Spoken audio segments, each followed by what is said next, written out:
that we just stay in, 'cause in this kind of weather, what could it be better? Just come right on over and make yourself comfy and lay your head on me. Tonight we stay sober, 'cause Baik, di sini saya akan menjelaskan and things they ain't perfect, but I wouldn't change a thing. Assalamualaikum warahmatullahi wabarakatuh. Halo teman-teman semua, di sini kami dari kelompok 1 kelas E1 akan menjelaskan tentang kemiskinan dan stunting di Kabupaten Kudus. Adapun anggota dari tim kami adalah yang pertama, Lukito Satori Hanjo. Yang kedua, Jason Isir. Yang ketiga, Egi Arya Perdana. Yang keempat, Ihsan. Yang kelima, Safira. Dan yang terakhir adalah saya sendiri, Diah Ayu Widyastuti. Berikut adalah pemaparan dari kami.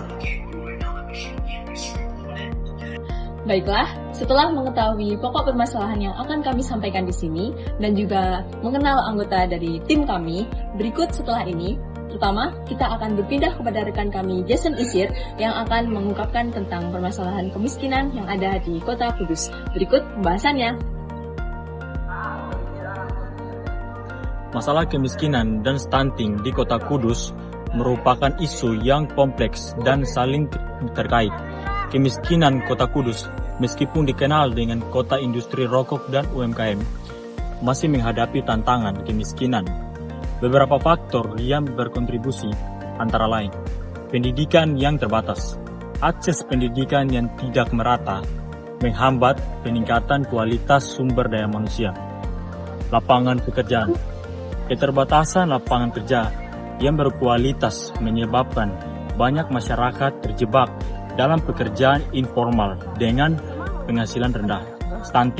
Stunting yang merupakan kondisi gagal tumbuh pada anak akibat kekurangan gizi kronis menjadi masalah serius di Kudus. Faktor penyebab meliputi kekurangan gizi, pola makan yang tidak seimbang, dan kurangnya asupan gizi yang baik selama masa kehamilan dan masa pertumbuhan anak. Sanitasi dan kesehatan, akses terhadap pelayanan kesehatan yang memadai serta sanitasi yang buruk dapat memperparah masalah gizi. Solusi, beberapa langkah yang dapat diambil untuk mengatasi kedua masalah ini meliputi program pendidikan, meningkatkan akses dan kualitas pendidikan untuk meningkatkan kesadaran masyarakat tentang gizi dan kesehatan, pemberdayaan ekonomi, mendorong pelatihan keterampilan dan pendampingan bagi UMKM untuk meningkatkan penghasilan, intervensi kesehatan, program nutrisi dan kesehatan ibu dan anak, serta peningkatan akses sanitasi, upaya kolaboratif antara pemerintah, masyarakat, dan lembaga swasta sangat penting untuk menanggulangi kemiskinan dan stunting secara efektif.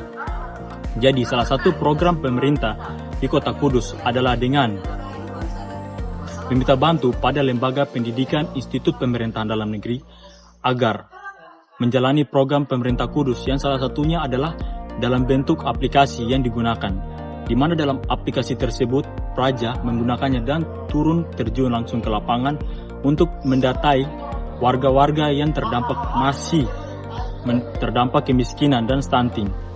Salah satu untuk dalam proses pengambilan data adalah Praja turun dan mendokumentasi serta melihat langsung kondisi rumah serta kondisi gizi bagi satuan anak dan kondisi rumah yang ditinggali oleh keluarga tersebut.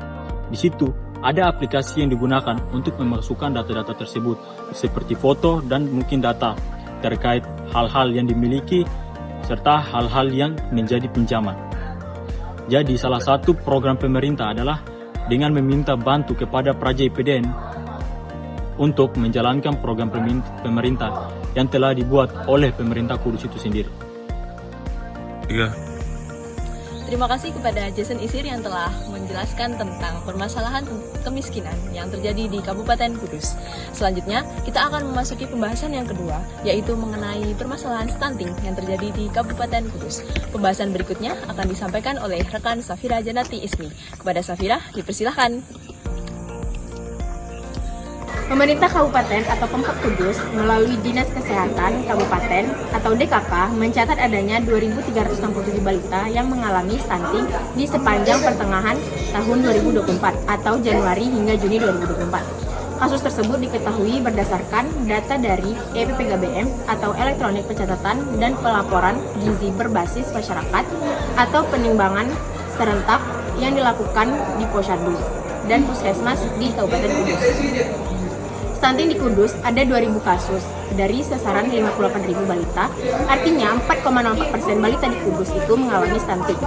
Ujar Sekretaris Daerah atau Sekda di Kabupaten Kudus, Refli Setianto Subekti dalam acara Rembuk Stunting di Pendopo Kabupaten Kudus, Selasa tanggal 30 Juli 2024. Pihaknya menyebut kasus stunting yang terjadi hingga Juni 2024 tercatat hanya mengalami penurunan 0,01% dibanding tahun sebelumnya, atau ada sebanyak 4,05% balita yang mengalami stunting di tahun 2023.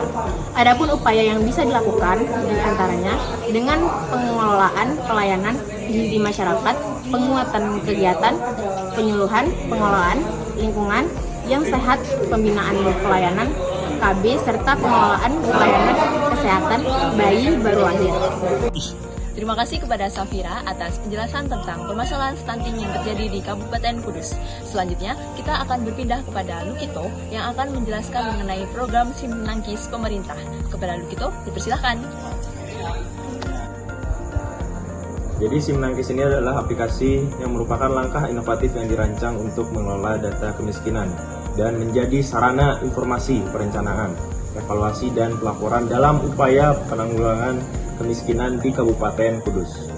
Diharapkan nantinya mampu mewujudkan manajemen perencanaan, pembangunan khususnya akuntabilitas kinerja perangkat daerah dalam penanggulangan kemiskinan serta peningkatan tata kelola perencanaan, sinkronisasi pelayanan pengawasan atas kinerja penanggulangan kemiskinan, mendukung aplikasi kemiskinan yang menyajikan analisis dan database berbasis teknologi multimedia yang membantu menentukan sasaran dan sinkronisasi program mengidentifikasi prioritas masalah kemiskinan di daerah yang nantinya dapat mempercepat penghapusan kemiskinan, yaitu kemiskinan ekstrim atau P3KE.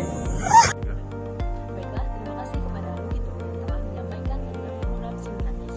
Selanjutnya, kita akan beralih kepada Ihsan yang akan menjelaskan tentang bagaimana kolaborasi antara pemerintahan Kabupaten Kudus dengan Praja IPDN dalam proses penanganan stunting dan kemiskinan yang terjadi di Kabupaten Kudus. Berikut penjelasannya.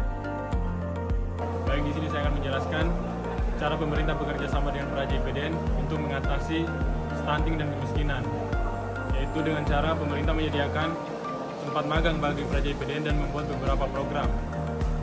Program yang pertama yaitu program Desa Binaan. Pemerintah dapat menugaskan kelompok Praja IPDN untuk mengadopsi desa-desa dengan tingkat kemiskinan dan stunting tinggi.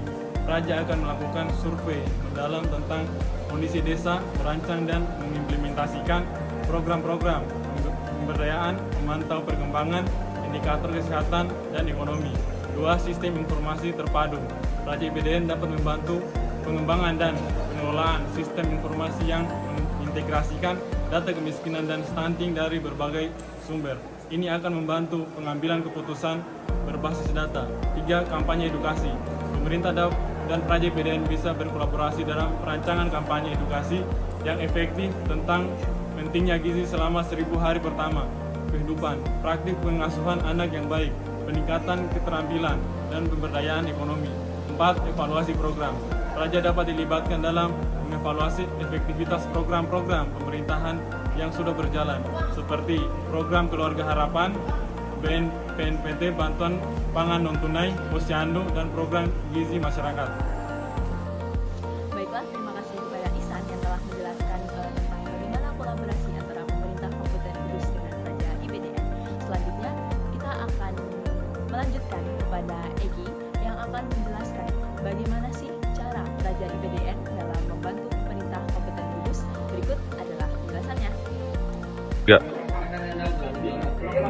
Cara Praja IPDN membantu masyarakat Kudus yaitu: pertama, Praja IPDN dilatih untuk memahami masalah sosial, termasuk kemiskinan, sehingga mereka bisa melakukan survei dan pengumpulan data secara efektif. Yang kedua, Praja IPDN bekerja sama dengan pemerintah setempat untuk mengidentifikasi daerah yang membutuhkan perhatian dalam hal penanganan kemiskinan. Yang ketiga, Praja IPDN melakukan pendekatan langsung ke masyarakat untuk mendapatkan data yang akurat tentang kondisi ekonomi dan sosial mereka. Yang keempat, setelah mengumpulkan data, Praja IPDN dapat melakukan analisis untuk membantu merumuskan kebijakan yang lebih tepat sasaran dalam mengatasi kemiskinan. Dengan langkah-langkah ini, Praja IPDN dapat membantu merumuskan solusi yang lebih efektif untuk mengatasi masalah kemiskinan di Kudus. Demikian adalah rangkaian penjelasan dari tim 1 kelas E1 mengenai kemiskinan dan stunting yang terjadi di Kabupaten Kudus. Kami harap penjelasan yang kami sampaikan akan dapat menambah informasi dan pengetahuan teman-teman sekalian. Sekian dari kami. Wassalamualaikum warahmatullahi wabarakatuh.